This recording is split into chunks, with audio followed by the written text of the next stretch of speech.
And we know where that misinformation ultimately comes from. We know it comes from oil and gas industry communications. We know that the oil and gas corporations that have been funding climate denial for decades really set a lot of this in motion to begin with. Even if some of that misinformation has actually grown out of their control at this point, they are the ones who set it in motion. And I think there's a strong case to actually be said that their continued fueling of misinformation around climate change is making this problem worse.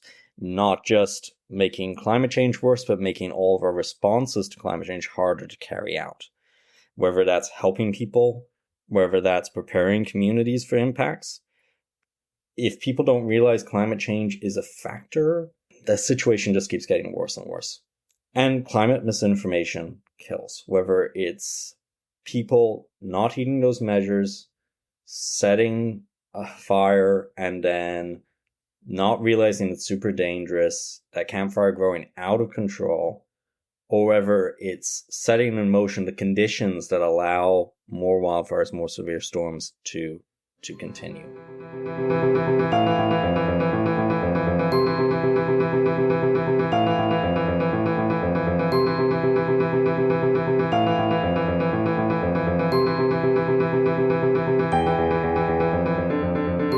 Welcome to another episode of the Environment in Canada podcast, a podcast about the environment in Canada by Sierra Club Canada. I'm Connor Curtis, Head of Communications with Sierra Club Canada, and today we've got a sort of combination episode for you. In the first part of this episode, I'm going to be talking briefly about the 2025 wildfires we are seeing across Canada this summer, and why climate misinformation about the wildfires isn't just dangerous in terms of making climate change worse, but is also dangerous in terms of the immediate safety of people during the wildfires. I'm going to also highlight a mutual aid network Sierra Club Canada's Kassie Drodge has set up in Newfoundland and Labrador to help people impacted by the wildfires, and there'll be lots of information below on how you can get involved if you want to, if you're in that area or even by distance. The second half of today's episode is a Sierra Youth podcast rewind. So a while back, our youth chapter of Sierra Club Canada ran a multi-episode podcast. They had some great episodes, and many of them, though a couple of years old, are still relevant. For the second part of today's episode of the Environment in Canada podcast, we're going to be playing an episode of the Sierra Youth podcast that they did back in January 2022, and that episode was entitled A Conversation with Janelle Lapointe, Afro-Indigenous climate justice and Indigenous rights activist. So, first part of this episode is recent, August 2025. Second part is from 2022. And let us know what you think of that format. It's something we're trying out because Sierra Youth did a lot of great work on these podcasts, and we'd like to keep platforming them. I think that there's a case made there for the historical memory of the environmental movement. There's also a lot going on with Sierra Youth right now in 2025, so please check out their Instagram, which is linked below to find out more. It's super important to understand how climate change leads to more wildfires. And the reason why that's so important is if people don't know that climate change is causing hotter, drier conditions and increasing the likelihood of wildfires, this climate denial allows misinformation and conspiracy theories to flourish. This basic lack of knowledge that there is something dangerous and more fundamental happening allows that misinformation to grow. And the misinformation around wildfires as to both their causes, as to why they're getting as bad as they are, it leads people to distrust government relief efforts and to disobey measures like fire bans that are meant to keep people safe. For instance, if people think, oh, it's just arsonists, then they don't realize their very well-meaning campfire that they're lighting is much more dangerous than usual in hotter conditions. You know, they're going to think, oh, I can just take the same measures that I normally take to put out that fire and it will be fine, when in fact no fire is actually going to be safe in those conditions. If people think, oh, the government is behind the wildfires, which is one of the more problematic conspiracy theories I see out there, then they don't seek aid from government relief efforts. My point here is that climate denial doesn't just harm our climate. It doesn't just set wildfires in motion in the future. It doesn't just set severe storms in motion in the future by enabling the continued, for instance, expansion of oil and gas.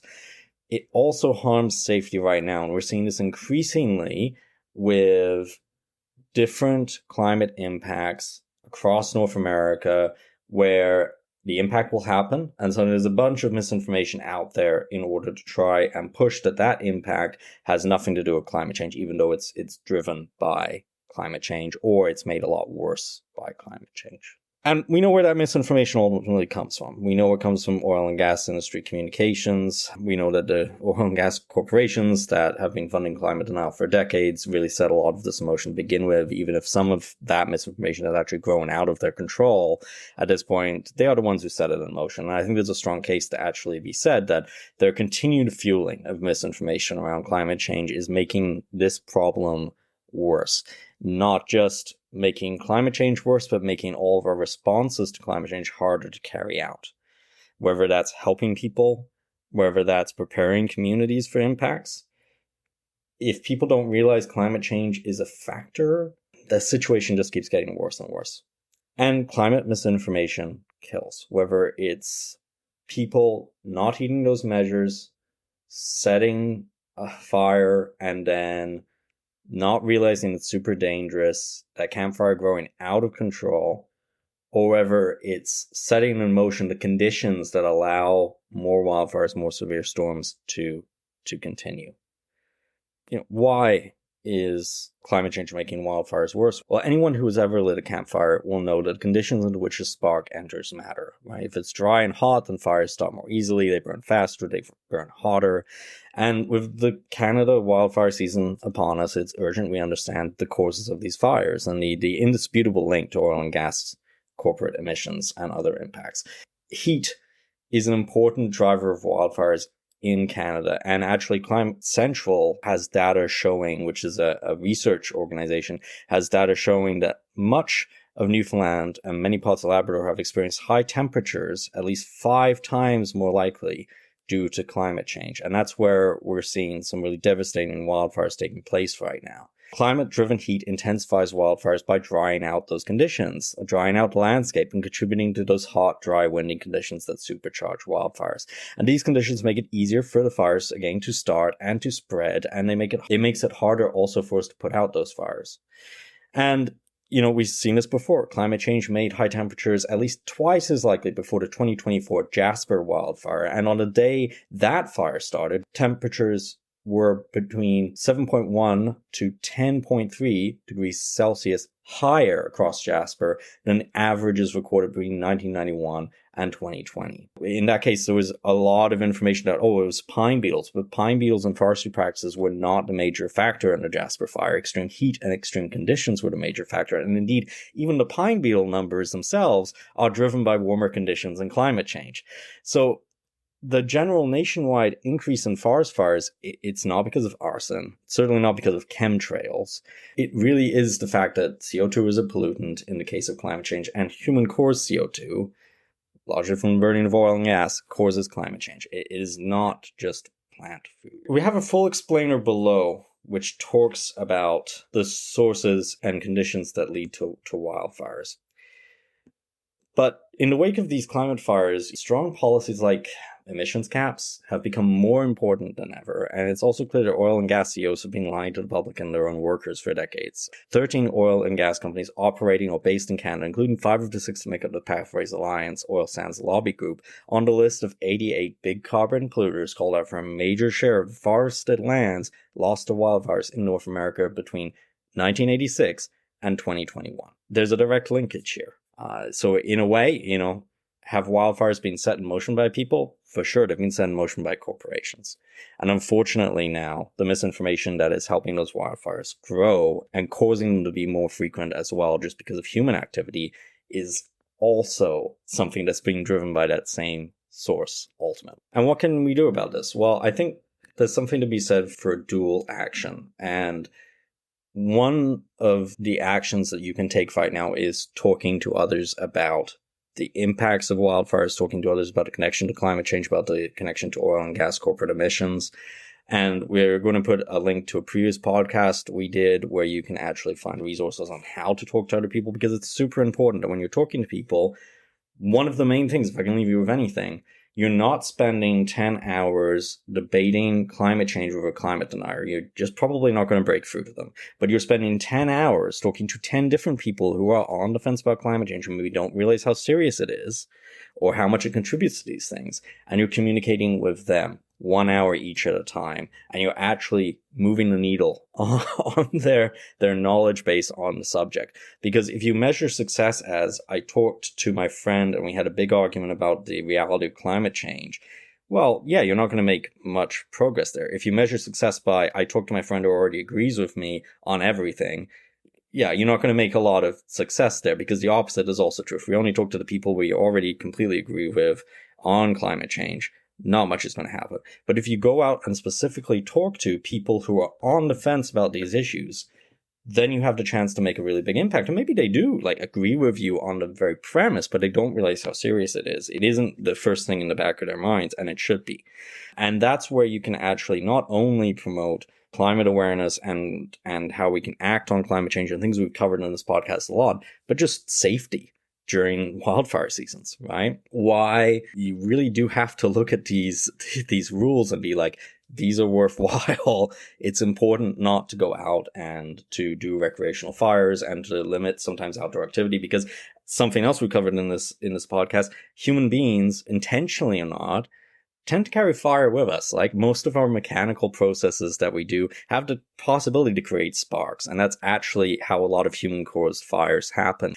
Not even necessarily carelessness, but the simple fact that, fire is our oldest tool. We've invented a lot of things since that have the potential to cause fires. And when you put those things in the natural environment, then there's the chance that, yes, you're going to potentially create a wildfire, cause a wildfire. And the other thing that you can do that I think is really important in terms of the immediate impact of wildfires is start organizing around mutual aid. And so on, I do want to talk about an initiative that Kassie Drodge, our energy transition and advocacy coordinator with Sierra Club Canada, who is based in St. John's and who is also a founder of the Mixed Coast Collective out there, which is a cool organization you should check out. Kassie is organizing a mutual aid network to assist people with the wildfires. And there's a public Google form, which I'm going to link below this document, with more details about how people not engaged in other efforts can assist with informal services via the mutual aid network. This is super important because, the impacts of wildfires, and I can say this as somebody who worked just very recently with wildfire survivors,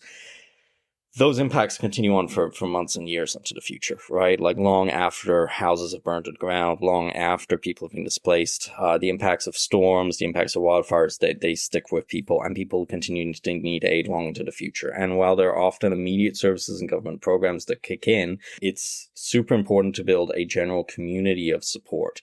It's something that actually Newfoundland and Labrador does really well to begin with, in the sense of just the way communities operate there, especially rurally, is people really support each other. They really help each other out just by instinct. It's just how things work. I'm super actually grateful for that, having family who live in Newfoundland and Labrador, that, they do have supportive and caring neighbors.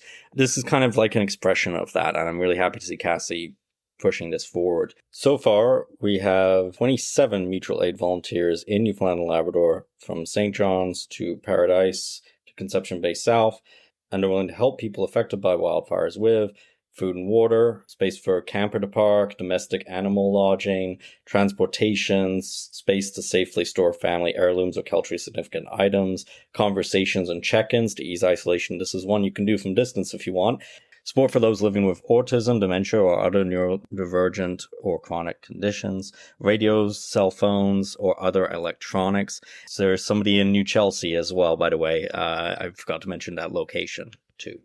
We hope the list of volunteer locations will expand as more people sign up. And if you know of somebody in Newfoundland and Labrador in need of aid, they can contact us at communications@sierraclub.ca. That's communications@sierraclub.ca. and request aid from the mutual aid network.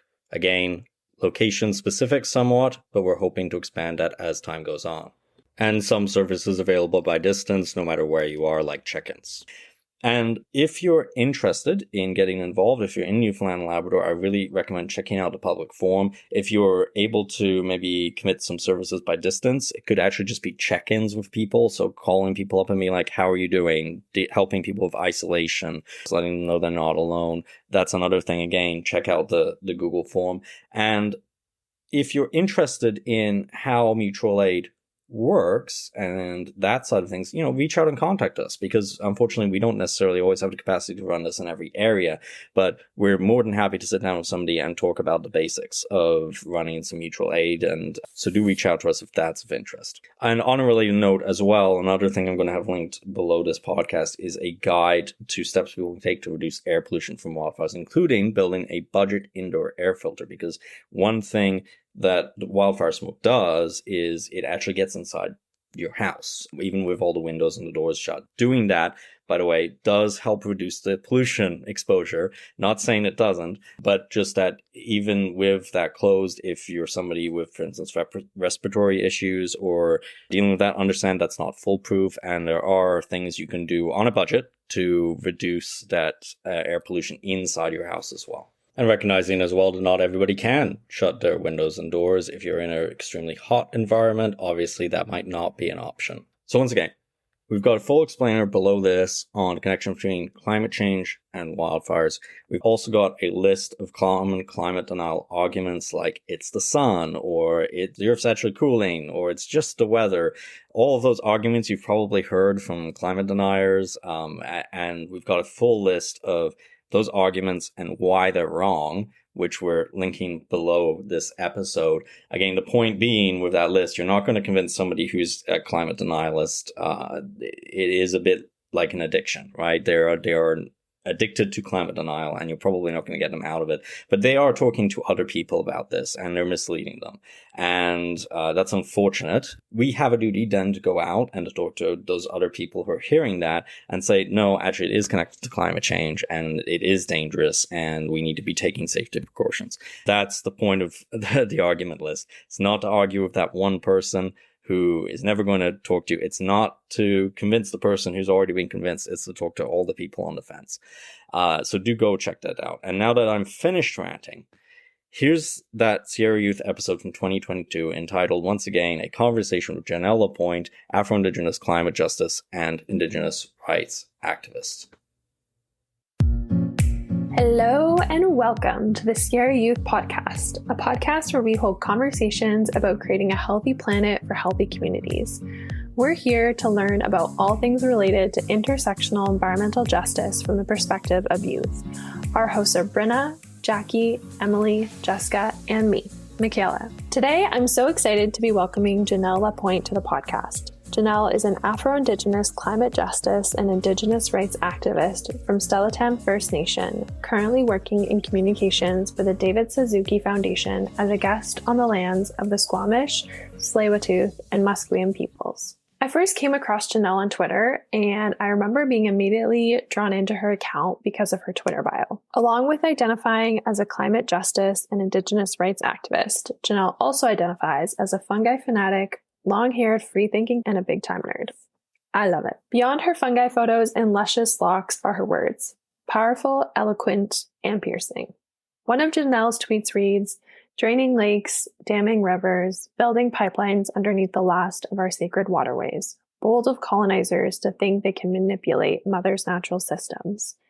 And another one from November 21st reads, "The dissonance between wearing an orange shirt and defending militarized RCMP raiding unceded Wet'suwet'en territory to make way for a pipeline because it's the law. Do you not understand that Canadian laws are contingent on Indigenous genocide, displacement, and suffering?" End tweet. This question at the end of her tweet touches on what we're going to be chatting about today. But before we do that, I just want to say welcome, Janelle. Thank you so much for being here and chatting with us today. Do you want to share a little bit more about yourself with our listeners? Yeah, thank you so much for the introduction. I'm really excited. This is my first ever podcast interview, and it's really excited to get to animate some of my tweets and my online words with my voice. So yeah, my name's Janelle. I am from Stellarton First Nation. I am Caribou Clan. As protocol, I want to introduce that I am the granddaughter of Emma Baker, who is a Dacath elder here in Stellarton, and the granddaughter of the late Willie Baker, who was a Black and Choctaw man from Hobbs, New Mexico. I usually work and live on unceded Coast Salish territories, so territories of the Musqueam, Squamish, and Tsleil-Waututh people.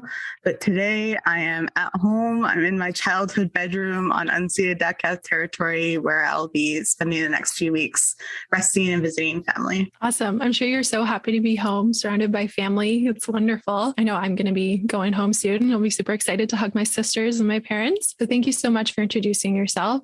And as I said, we're so excited to have you. So let's jump right in. Thinking back to our first conversation together, something you said that really stuck out to me was you telling me about your journey to becoming and identifying as a climate and Indigenous rights activist. You said it was not part of your plan, so to speak. You didn't think that the type of activism that you do now was going to be a part of your journey or your career. Can you share with us about how you came to be the activist that you are today? Yeah, totally. It was definitely by accident. It was definitely not in the plans. In fact, I wasn't really sure what my plans were going to be for my career. All I know is that I was a very curious kid who was lucky enough to grow up on her traditional homelands. I was homeschooled in my early years of education, so from preschool all the way to second grade, which were really formative years in my life. I spent a lot of time outside. A lot of time entertaining myself while my mom was busy caring for my baby sister or chasing after my rebellious teenage older brother. So I got to grow up playing in the forest, playing in lakes, playing in rivers. And in fact, when I started public school, I remember doing a class presentation on favorite animals. And so here I am, 8 years old. I'm standing in front of my class, and most of my classmates that went before me were sharing about their favorite animals, whether it be a dog or a cat, or maybe an elephant or a tiger. And little 8-year-old Janelle was up there presenting on sockeye salmon. And I was so excited about the life cycle of salmon. And that's really just because I got to grow up on the river and connected to that. And so, unfortunately, being someone who was very quiet, curious, observant, it meant that I was building strong relationships with nature, but I was also noticing nature changing around me. So I spent up until 17, 8 years old on my homelands. And as I got to the older years, I was realizing that the salmon runs weren't the same as when I was a kid. I was noticing that there was a lot of industrial activity in my area. We were predominantly relying on mining activity or sawmill activity for economic opportunities for our people, which were, of course, foreign to our cultural way of life. I grew up without clean drinking water that was due to the runoff from the local mine. I grew up along the Highway of Tears, where Indigenous women and girls go disproportionately missing. So here I was absorbing all of these things, but I didn't really have the language to connect it or to talk about it. I knew about global warming at the time, and was thinking it in a foreign sense, like melting icebergs and stranded polar bears. So it wasn't really sure how it was related to what was happening in my home territory. I kind of just internalized all of that. I was following kind of a traditional Western career path, which was I was leaving home. I was going to start university. I was going to build some career, but climbing a corporate ladder. But I noticed when I was away from my community that I had so much despair. I would catch myself watching a commercial about plastics in the ocean, and it would just turn me into a hysterical crying mess. I remember watching some documentaries on Netflix that were related to climate change and just feeling such deep despair. And then it wasn't until my later years in university that I had begun hearing about the Trans Mountain Pipeline. I knew that it was proposed to go under the Secwepemc and Tk'emlúps territory where the university was situated on. And I knew that there were some Indigenous people that opposed the project, but didn't really know much more than that. But I was at a university gala where scholarships and awards were being presented. And an elder stepped on stage to do the land acknowledgement. And she did the most beautiful opening prayer. And she was describing the connection to lands and animals and waters. And instantly I was brought back to my childhood of being connected and getting to enjoy nature. And she was talking about our responsibility as guests on that land, as people that attended the university. And it was beginning to churn in my mind what it all meant. And I was drawing those lines from childhood that I internalized. And she finished the prayer. I opened my eyes and I saw this little elder being ushered off stage by men in suits. And what followed was people from the university holding a $500,000 check from, at the time, Kinder Morgan, the Trans Mountain Pipeline. And that made it click for me. I was watching an elder physically be removed to make way for a check and thought that was so symbolic of the way Indigenous peoples are removed and displaced to make way for resource extraction. I had realized that people didn't really care about connecting to the lands and waterways like the elder was describing, or like how I had experienced. And so that prompted me to learn more about the local fight against Trans Mountain and what it meant for the university to be accepting such a large donation on behalf of the university, and then in a way buying the consent of the students who didn't really understand the pipeline struggle either. So that's a long story that really just meant that I had a deep feeling that things were wrong, that our systems were not meant for me as an Indigenous person to thrive and survive, that my experience being connected to the land was not a common one. And that there was Indigenous people who were rooted in culture and identity that were using that as a shield from extractive activity.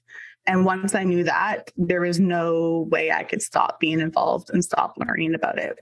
So that just evolved in me learning what it meant to be an ally as an Indigenous person, not from those territories, and what it meant to work in connection, how stopping projects outside of my territory actually benefits my territory as it's located along the headwaters. And it just kind of led to a series of experience that followed that just led to me becoming more and more deeply rooted in the work I do. And so in some way, I just ended up just consuming my entire life and building a career and a platform related to climate change and Indigenous rights. Wow. Thank you so much for sharing that all with us. I was so excited to get to talk to you today, mostly because I've been following you on Twitter for a while, and I've, your tweets explain part of you, but not all of you. And so actually having the opportunity to get to hear more about your story is just so special. So thank you so much for sharing with us. And I'm so excited for our listeners to hear this. I'd love to hear from you why challenging the traditional path within the environmental space is so important to you, and why sharing your experience about challenging that path is so important. Mm-hmm. Yeah. Just like you said that, my tweets represent a part of me and not all of me. The story I just told is also a part of me and not all of me. In high school, I was a jock. My biggest focus was sports. When I went to university, I was interested in event management and thought I was going to be a corporate event planner. There's so many other aspects of my life that have made me a person. And now I have a career at an environmental nonprofit, and I have a platform that mostly talks about Indigenous rights and climate action. But just like my bio says, I think I'm a big time nerd. I love playing video games. I love an ideal day for me is being out in the forest looking at mushrooms. And really all I am is just one ordinary person, I guess. And the word activist has so many connotations to it, some positive, some negative, depending on what circle you're in. And it really gives almost a subculture vibe where being in an activist circle is being almost in a little clubhouse. And what we really need is to reach everyday people and to find what their why is for engaging in climate work. And it doesn't take someone pursuing an academic career in environmentalism. It doesn't take someone that's brave enough to speak up on social media or in person or at rallies. I think every person can relate to the feeling that our current systems are wrong. I think now more than ever, people are looking at the effects of climate change and they're feeling scared. And so why I challenge that traditional path is because I deeply believe that everyone in so-called Canada understands to some degree that something's wrong. I believe that everyone has a responsibility to the lands they're on, both to the land itself and to the Indigenous people who have stewarded the land. And also believe that all people have the ability to build and hold and wield political power. And so I like to tell that story about my connection to nature and path to activism, but I also just want people to know that it was by accident. It wasn't intentional, and that you don't need to plan a path, and that there's a starting point for everyone to engage in and start wielding their power as a person that exists in this context. Absolutely. I 100% agree with everything that you said. And just, if I can just add one thing, I think I would also say that it's never too late as well too. If you're listening to this podcast right now, and as we get more into the conversation, you feel inspired to do something about the things that we're about to chat about, it's never too late to get involved. It's never too late to educate yourself. It's never too late to start taking action, big or small. It's still important. So I just wanted to add also really quickly that, when we try to derive a traditional path for activism, it also only makes space for people that have significant time or resources to contribute to the work full time.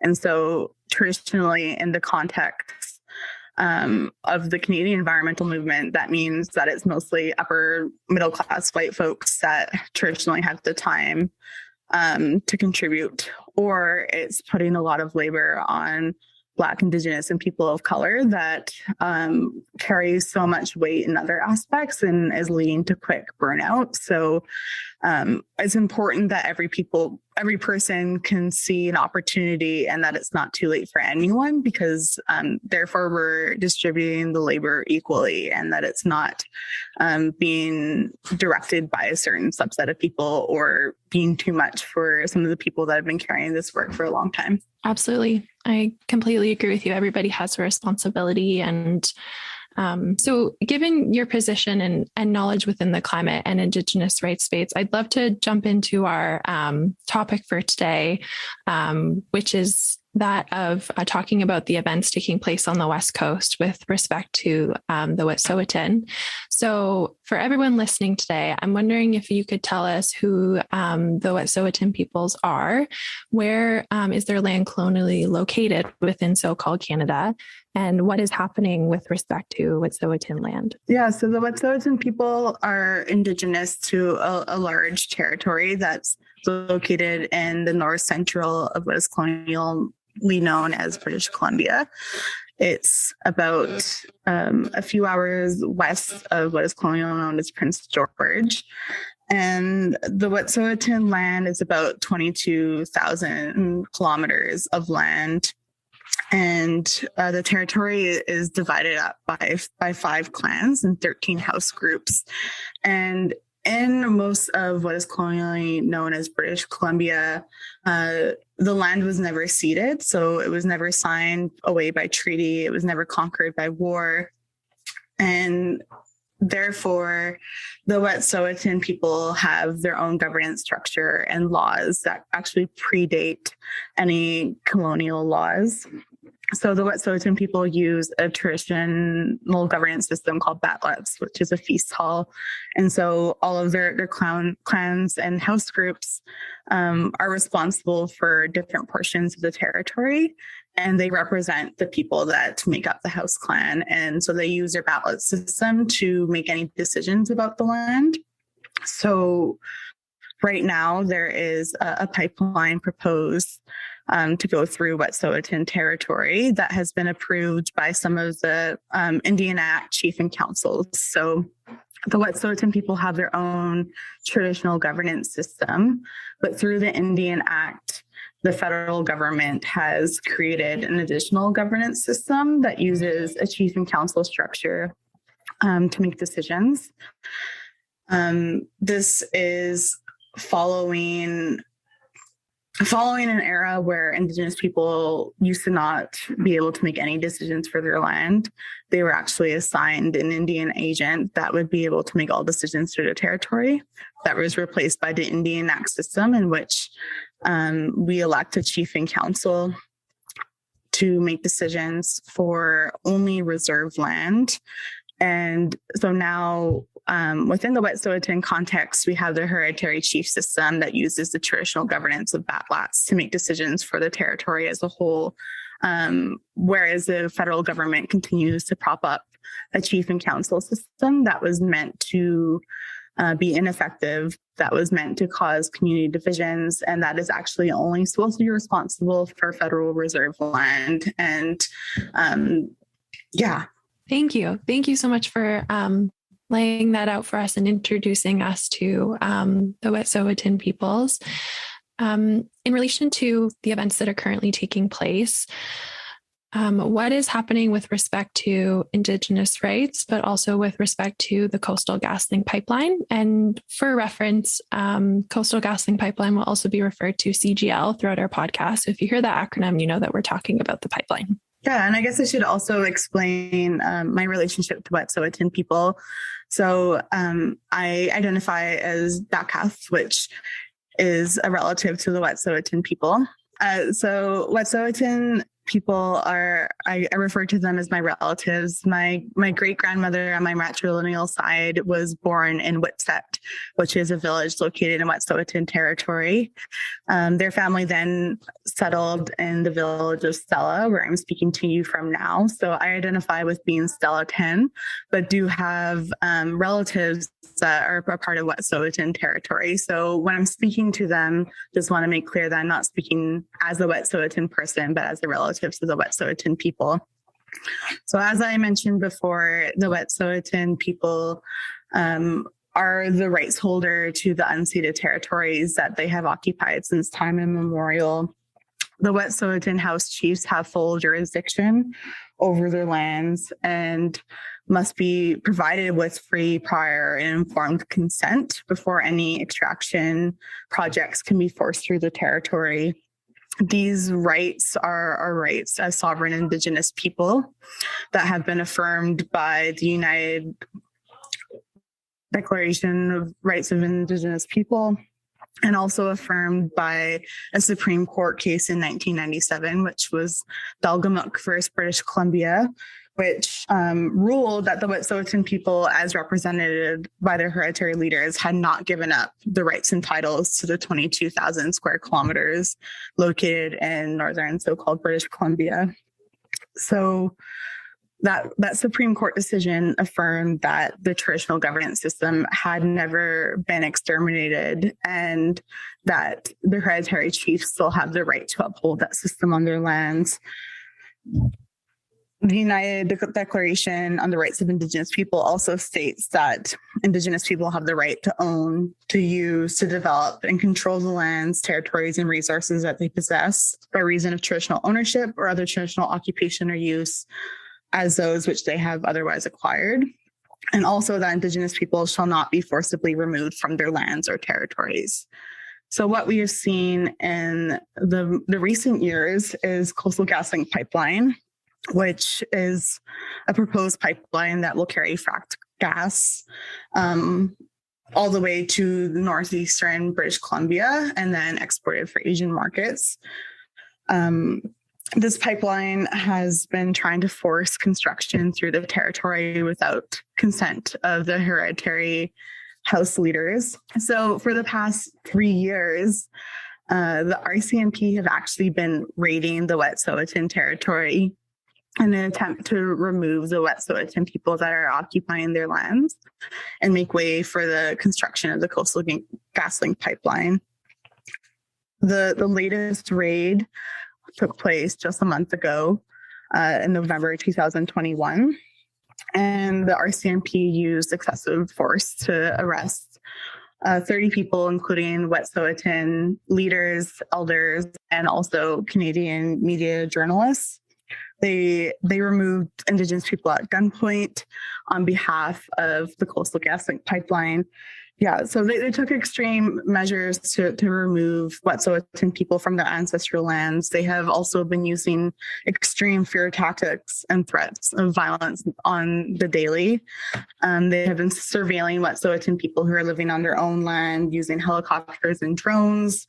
They have threatened Wet'suwet'en people with attack dogs, pointed guns at them, chainsawed some of their structures, and are even putting Coastal GasLink employees at risk and using them as political pawns for profit.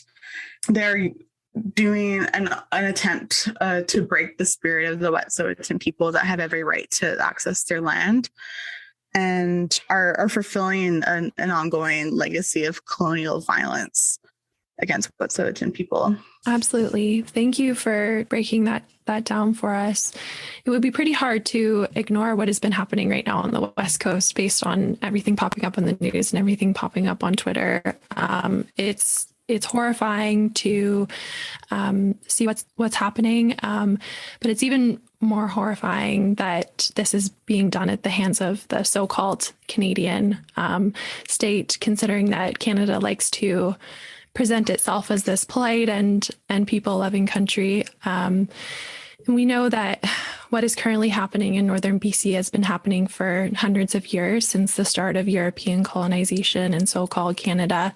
And with the intense violence and arrests that we see breaking out on Wet'suwet'en land at the hands of the militarized RCMP, these orders coming from the Canadian government are to defend the pipeline at all costs, despite, people's lives being on the line, but not only people's lives, Indigenous people's right to their land. And despite the floods going on in BC right now as well. So with that all being said, how are the events taking place on Wet'suwet'en land a part of a larger pattern of ongoing colonization, displacement, and genocide of Indigenous peoples in this country? Yeah, as you said, this has been going on for hundreds of years. And right now, the colonial government has given direction to the RCMP to protect the pipeline at all costs. And this is basically how Canada has been operating since its inception. I like to refer to Canada itself as a resource corporation because that's actually how they operate. Since Canada first came upon these lands, they have claimed that they have discovered these lands, knowing full well that Indigenous people have been occupying it since time immemorial. And they quickly realized that Indigenous people have such a close relationship to the land itself and also really closely tied community bonds. And so from inception, the Canadian state has seen Indigenous people as a threat to resource extraction and know that they would never be able to occupy these lands and to profit off these resources without displacing, exterminating, or assimilating Indigenous people. So this has been done in numerous ways throughout the history of so-called Canada. First with bringing diseases to many Indigenous nations, forcing Indigenous people onto land, so-called reserves, and using very, very violent tactics to keep them there, forced starvation. And then, of course, eventually partnering with the Catholic institutions to set up residential schools that were designed to break the spirit of Indigenous people, to kill them and erase any language or culture. So once Indigenous people were placed onto reserves, the RCMP were instructed to remove Indigenous children from their homes and place them into these residential schools. And like I said before, Indigenous people were known to have such close family ties and close community ties. The government knew that removing children from the home would break those and therefore make Indigenous populations easier to control, assimilate, or exterminate. So now, in respect to what's happening in Wet'suwet'en, we're seeing a pattern of past violence being replicated where Indigenous people living peacefully on their lands are being violently arrested or assaulted by the RCMP, body that was responsible for taking children from the home and placing them in the residential schools. They still see Indigenous people living on lands as a threat to resource extraction. They are still using division tactics to create community infighting and therefore break community and family bonds, an attempt to make Indigenous populations easier to control to make way for resource extraction. With all of this being said, I think the general population would like to believe that this national myth of Canada, as I said, being this polite and people-loving society, and you talk about this in your article in the National Observer, which we'll definitely link in the show notes because it's an incredibly important read for everybody, when in reality, as you've just so clearly laid out, the underbelly of our country is really rooted in nefarious racism, white supremacy, and colonial violence at the hands of the militarized Canadian state. So I'm wondering if you could bust this myth for us even further in relation to so-called Canada and give a few definitions for our listeners. The first one being racial capitalism, the second one being colonial violence, and the third one being imperialism, with relation to the events surrounding Wet'suwet'en. The interesting thing about laws and histories is it's really just contingent on what people agreed to be true. So Canada has told a story of brave settlers upon a land that was unoccupied and pulling themselves up by the bootstraps to build a prosperous country that we all benefit today. But Indigenous people have known that the inception of Canada Indigenous lives and continues to create violence against Indigenous people. So when we talk about racial capitalism is defined as an economic system that's based on the private ownership of the means of production and of profit. Capitalism is contingent on profit at all costs. It's also contingent on exponential growth, although we live on a planet with finite resources and unlimited growth is not possible. And so racial capitalism, to me, is an acknowledgement that racism is at the heart of this economic structure. I said in my article that the forces we fight against, and by that I meant the corporate elite, have been weaponizing race as a political wedge that allows them to continue to hold power while our natural systems and labor are exploited. And this, of course, comes at the cost of mostly Black, Indigenous, and people of color. Racism is at the core of our extractive, exploitive, and inequitable economic system, which, of course, is incompatible with a more just or clean energy future that we hope to build. These systems will create economic disparities in racialized communities that will inhibit community members from fighting for social change or fighting for justice. It will strip them of the resources needed to survive climate disasters or to fight back against the corporate elite.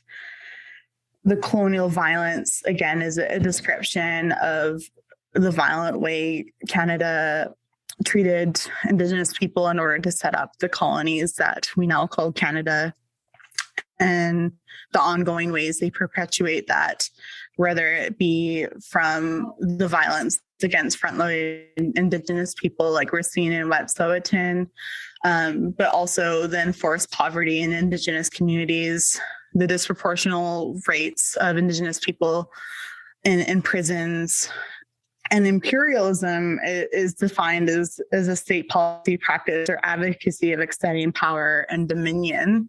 So we can look back and see how Canada in the past has imposed imperialism on the lands that we now occupy.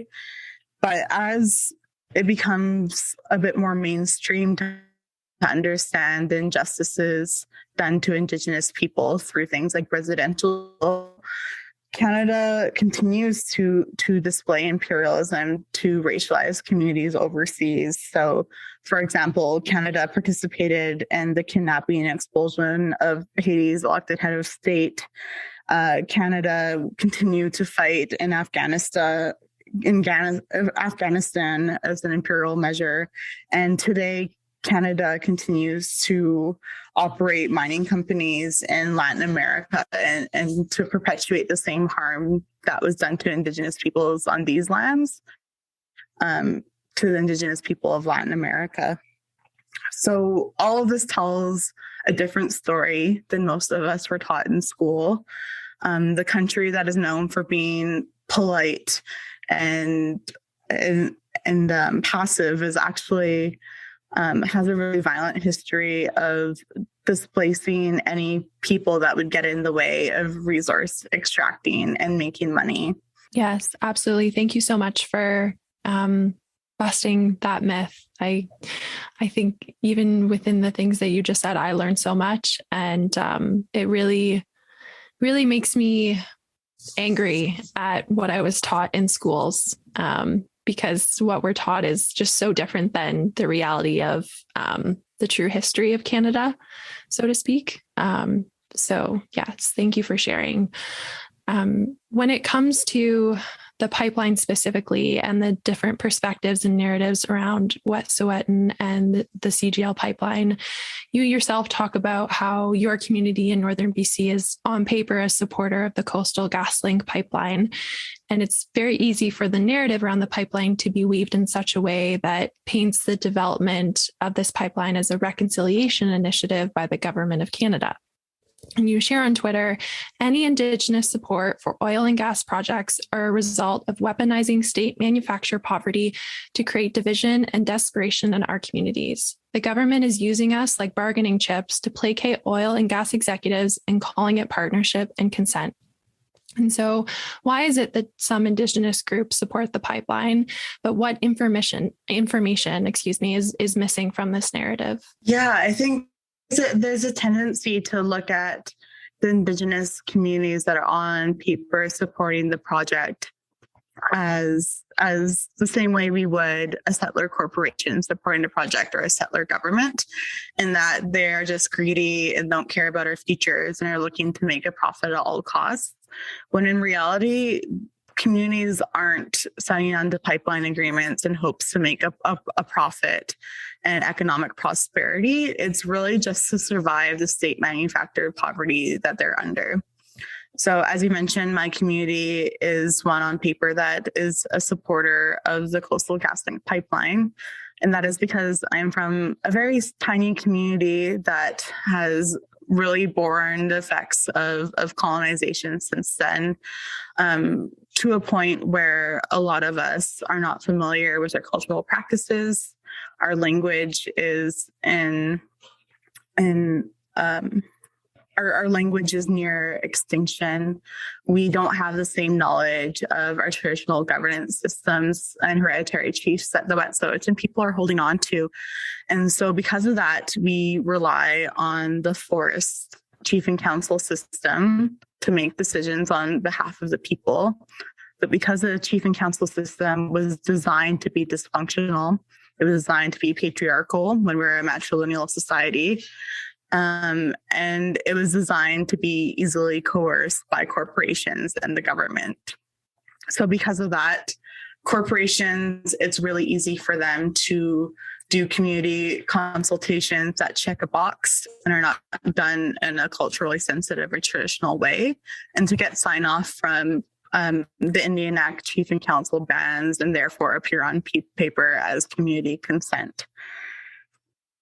The interesting thing about the myth of Canada and how settler Canadians are taught to view Indigenous people is that there's a myth that Indigenous people are reliant on taxpayer money, and that settler Canadians are actually responsible for paying handouts that are given to Indigenous people, when in reality, there is something called the Indian Trust Fund, which is managed by the federal government. The government collects the royalties and revenues that have come from natural resource development, and also from the sale or lease of lands that weren't theirs to sell or lease. And they now have this trust fund that is actually billions and billions of dollars worth. And they've used this money for agricultural implementations, even things like salaries for teachers, capital projects, setting up things like canals or universities in settler Canada. But Indigenous people themselves don't have access or control over this money and are left feeling interdependent on the federal government for any resources.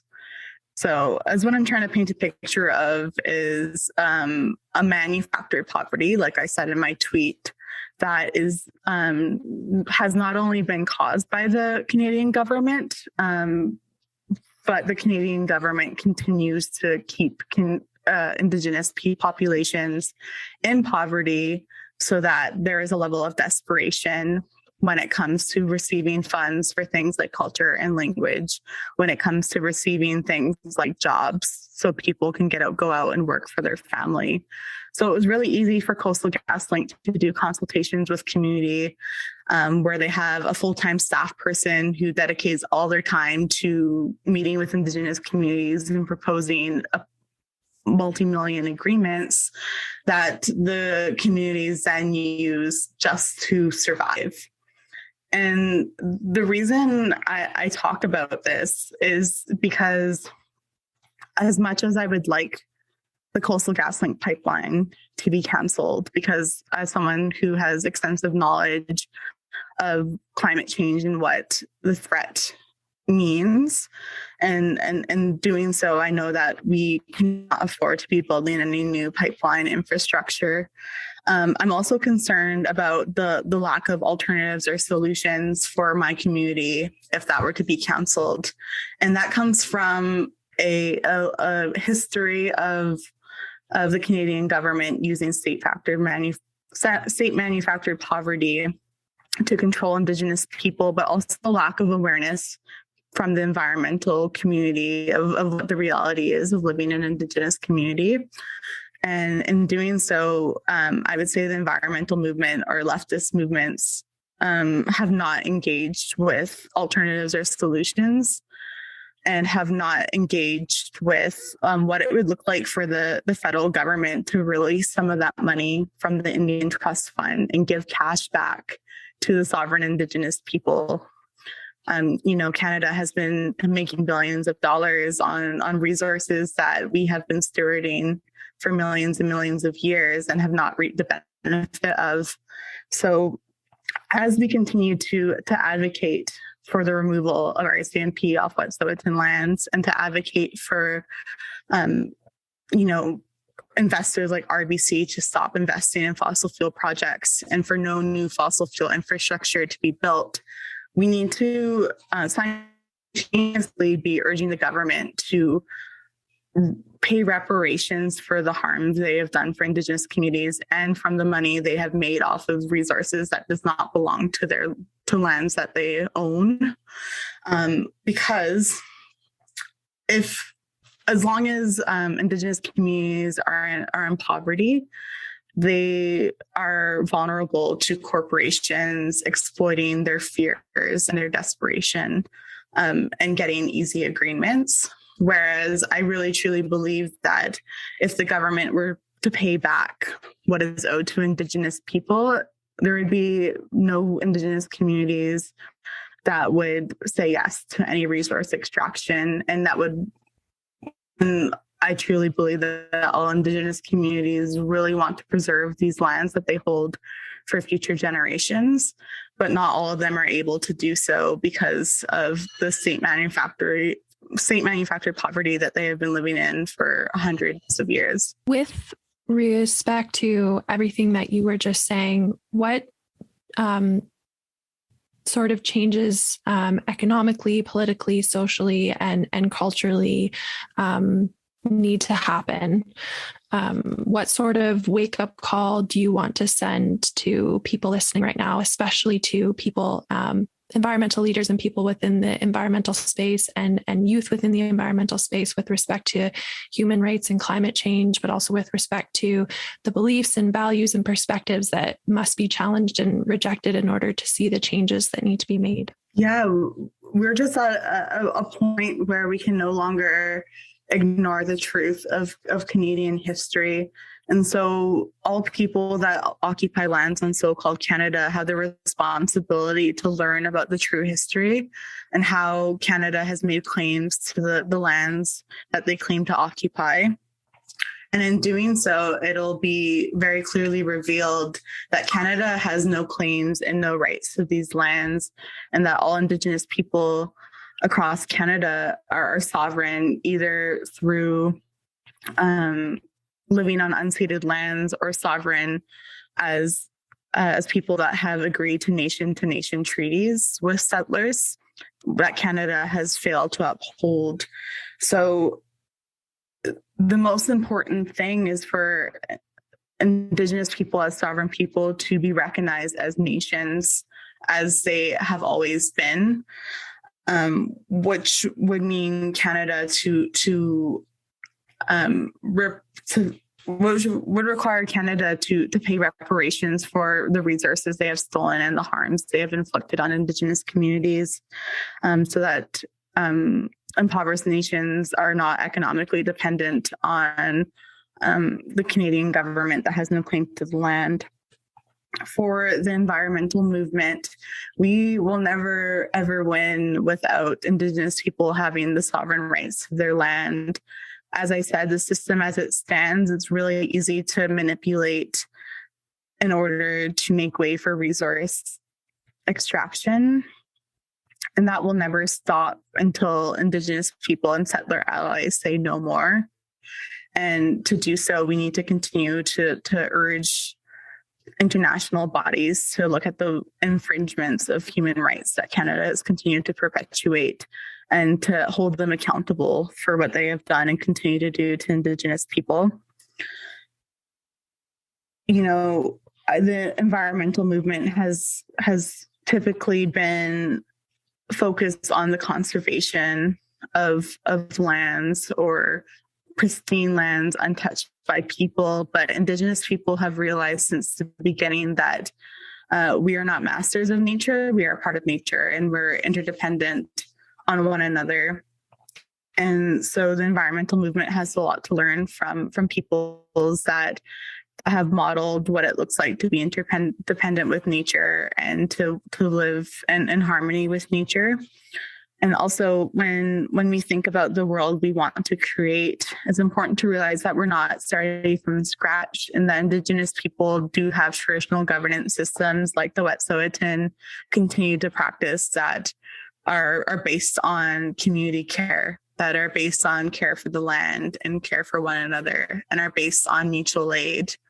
You know, these areas of what the northern part of so-called BC, where I'm located, and the Wet'suwet'en are located, it's rough winters here. It's dangerous terrain, and we survived by looking after one another.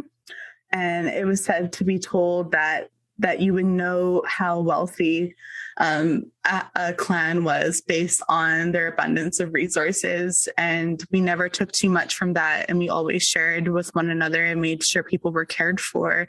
And I think that is what all people want to experience is a future where they feel cared for and safe and know that they will have land and nature and rivers and salmon to be able to show their grandchildren. So it's all really dependent on building a strong relationship with the Indigenous peoples whose land you occupy on, and continue to advocate for them, for the government to return the land to them, to urge them to pay reparations for the money they have made based off of our displacement and suffering. And in doing so, we set a really strong foundation to build a clean energy future and to build a future where we're all cared for and looked after. Absolutely. I would love to know, what can people do at this moment to support the efforts by the Wet'suwet'en and other First Nations groups in Canada? And what are there any top accounts or organizations to follow or support? And do you have any further book recommendations or podcasts to listen to, or other courses to take where people can continue to learn more and just expand their knowledge around the true history of Canada? Yes, there's so many good resources out there, and I will try to name some succinctly here. The biggest thing is, if it's within your means, to monetarily support Indigenous people who are protecting the places we love. If you were to look up the Wet'suwet'en Support Toolkit, it'll point you in the direction of some really great fundraising efforts that are happening right now, as well as some campaigns that are happening. One of them is targeted at RBC, who is a major investor in fossil fuel projects right now. They have invested over $200 billion in fossil fuels, including the Coastal GasLink pipeline. So if you are a user of RBC or just want to hold them accountable, there's resources for you to do so. We need to continue to write our government representatives and urge them to call off the RCMP from forcibly removing Indigenous people from their lands and territories, and to know that the government has the ability to revoke the permits for Coastal GasLink, as well as to call off the RCMP. And so we need to call our representatives and continue to urge them to do the right thing. As far as books, I would definitely recommend reading Unsettling Canada and the Reconciliation Manifesto by Arthur Manuel. I think he really breaks down some of the elements I talked about unveiling the myth of Canada in a way that's really easy for people to understand, to learn more about how the Liberal government has been lying about reconciliation and using Indigenous people as pawns for their political power. I'd recommend reading The Trudeau Formula by Martin Lucas. The University of Alberta also offers a free Indigenous Studies course that will help you learn about the true history of so-called Canada and how to support Indigenous nations that are struggling. To learn more about what's happening on Wet'suwet'en directly, I'd recommend following the Gidadem Checkpoint account, which is Yinta_Access on Instagram, as well as the work of the journalists that have been covering the front line. So that includes Amber Bracken from the Narwhal, Michael Toledano, and Indigenous journalist Brandy Morin, who have been doing such good work and have even paid the repercussions of being unjustly arrested by the RCMP.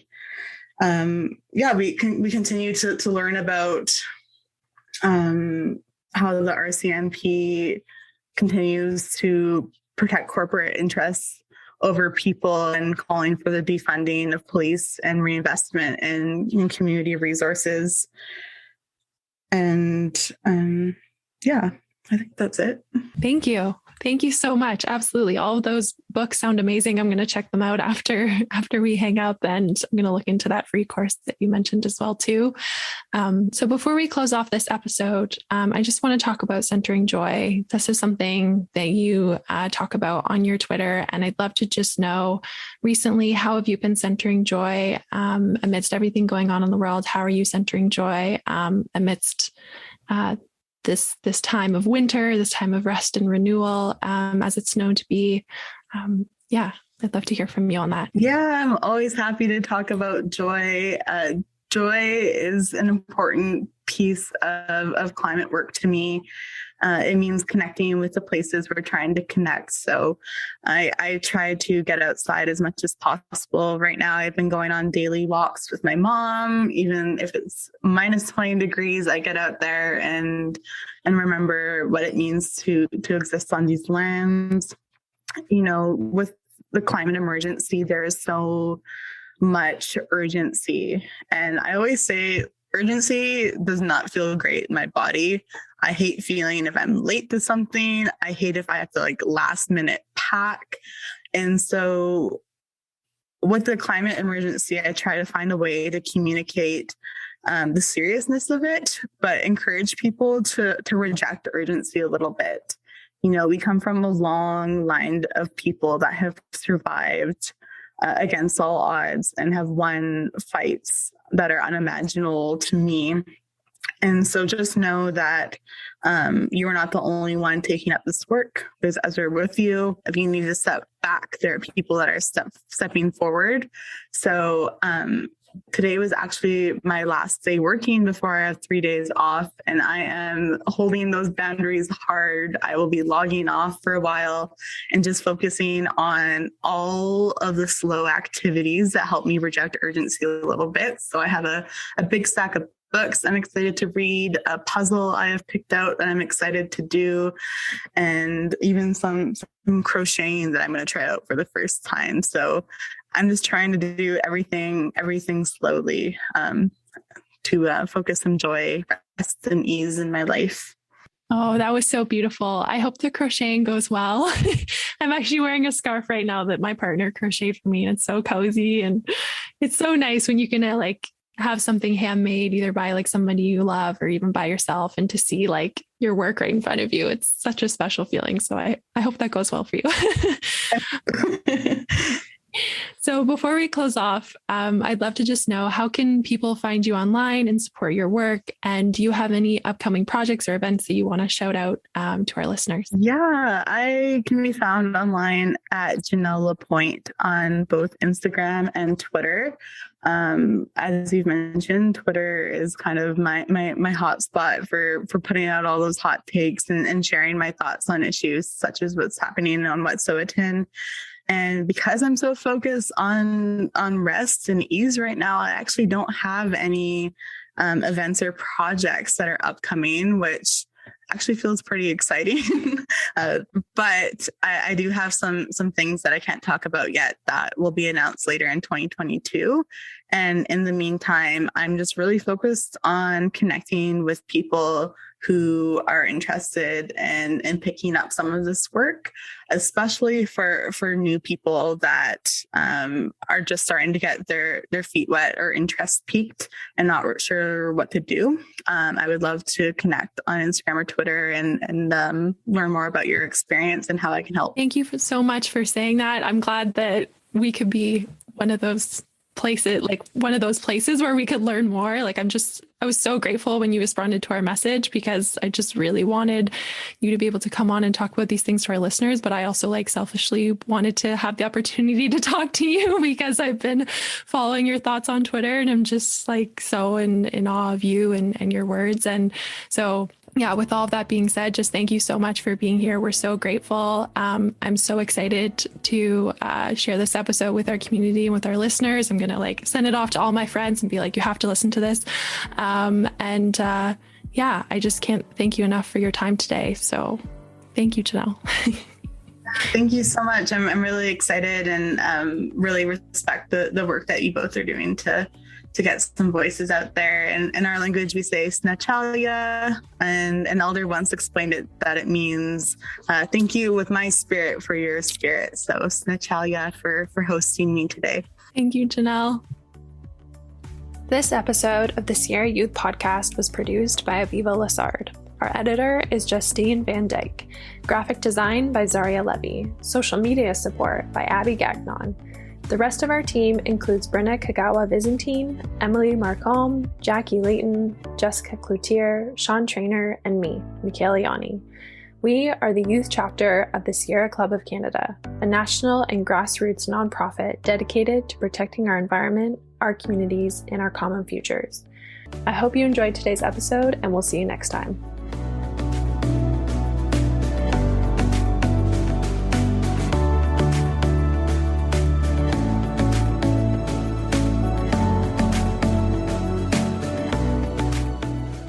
Before we end today, just a reminder that you can take action on environmental issues by visiting sierraclub.ca. We have tons of petitions, other actions and events, and regular news updates you can sign up for on the homepage. You can also find Sierra Club Canada on social media, and you can listen to the Environment in Canada podcast on the Harbinger Media Network, Spotify, Apple Podcasts, iHeartRadio, and YouTube, or wherever you get your podcasts. This podcast also airs on CKUT Broadcast Radio in Montreal, 90.3 FM bi-weekly on Tuesdays at 11 a.m. Eastern Time. Don't forget to click follow or subscribe so you get the latest episodes from us.